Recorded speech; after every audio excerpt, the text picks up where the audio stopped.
Everyone, this is Clint with VintageMagic.com. We're here with my friend Frank. How's it going, guys?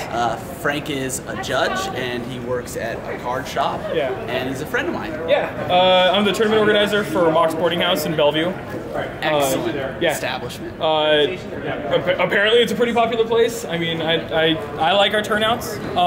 By far my best place to go to. And definitely one of my best one of the best jobs I've ever had. So what drew you to Magic? What do you love about Magic? I've been playing Magic on and off since, way back in the beginning. I played, I think I started with Revised, and then just kind of jumped in and out. Played a lot of Tempest, played a lot of Urza's Block. Okay. It was only a few years back when I really got into it, and way back when it was just really casual. I was too young to, know how to play anything good, and then I came back with the ability to have a paycheck, and that's when things started getting competitive. So, yeah, I've been digging it since. Once I started working for Mox, that's kind of when I took up judging. And I'm an L2. I worked here at GP Portland, and yeah, it's given me some really great opportunities, some things that I've really enjoyed. Met some wonderful new people. What's your favorite format? My favorite format is probably Legacy. Legacy? What's your deck?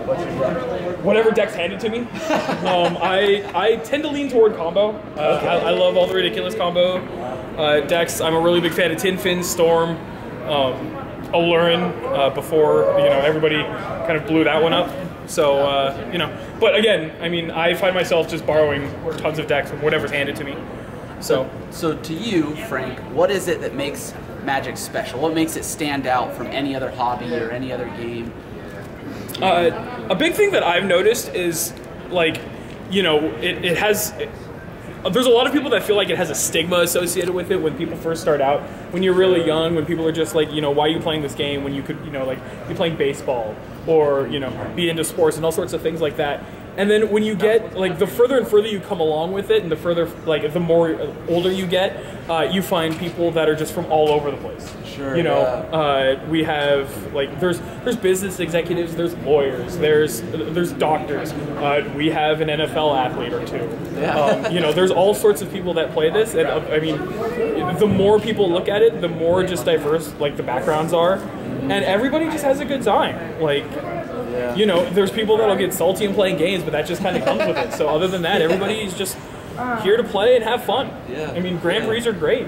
To me too, I like Magic because it's like a human experience. And Travis Wu talks about this a lot. He talks about how Magic isn't like Hearthstone or Call of Duty. You actually have to sit across from someone and interact with them face to face. Yeah, definitely. And so you end up having, I would say that all of my best friends I know and our relationships have lasted because of Magic. I could say the same thing.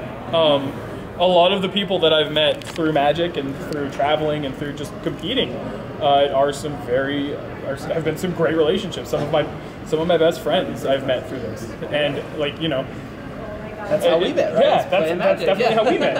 If I were to look back 10 years ago, my 12-year, I'm that old, at my 20-year-old self, I know, right? and tell myself this is what I would be doing for a living, I tell myself that I'd be crazy. Yeah. But here I am, and I love it. I love being back with this. That's awesome. Well, I appreciate it, Frank. Yeah, of course. Thanks a lot, man. Hope to see you around and play some old school. Hopefully. Oh yeah. So before you leave, Frank, old school. Have you played old school? I've only played it once, but I've watched it 150 times. Okay. All I know. So what's holding you back? There's not a lot of people around me that play it. Sure. So it's kind of one of those things where it's just I find myself in a situation where I can borrow, being a TO for so long, I borrow most of the decks I play at this point. Right. Sure. Old school is just not one of them. Yeah. When somebody has old school, it's just it'll be 3 or 4 people that each have one deck, and with 2 of them are playing, that means there's only one deck left. Right. So we don't really get that opportunity. Right. I think it's a sweet format. I'm waiting on the day when I can actually try and flip a Chaos Orb. Yes. Oh man, I haven't done it yet. We're gonna do it. Are you playing right now? What are you doing? I'm doing nothing right now. Well, yeah, we have a lot of decks. We can play. Sure, let's give it a shot. Hey, perfect. All right, guys. Thanks again, Clint. That's awesome, man. You guys know each other from playing, right? Yeah, from playing. I started playing at Mox. Okay. Right, and that's how I met Frank. I did a little bit of judging for Mox. Yeah. As Frank's awesome. One question for the judging, because people don't really hear this often. Sure. Tell us a day in the life of a judge. What does it take to come to these Grand Prix as a judge? So, depending on whether you want to make a living of it or not, because unfortunately I can't. I would love to, but it's not something in the cards for me right now. For me, it's like, for example, you know, I applied for this event, I would say probably about a month and a half ago. Got accepted, figure out what I'm going to be doing while I'm here. You know, I drove here Wednesday night, or no, I drove here Thursday morning. We attended a judge conference, had a few seminars, you know, hung out, just kind of met a whole bunch of new people. Friday comes along, we've got all of our, you know, we start out with registration, we start off with our sides, wherever the judges are going to end up, they get their roles and everything. Saturday, we have, you know, we have the main event, we have all the sides. You know, whether you're an L1 and you're on side events, whether you're an L2, you have all these certain different roles. You know, we have people that are going to do all the deck checks. We have people responsible for all the match slips. Yesterday, I was on the coverage team, so it's like, you know, I'm the guy making sure, you know, the features matches are running okay. And then we just have people on the floor. Right. And then today, it's more of the same, except, you know, with today, I'm on the strike team.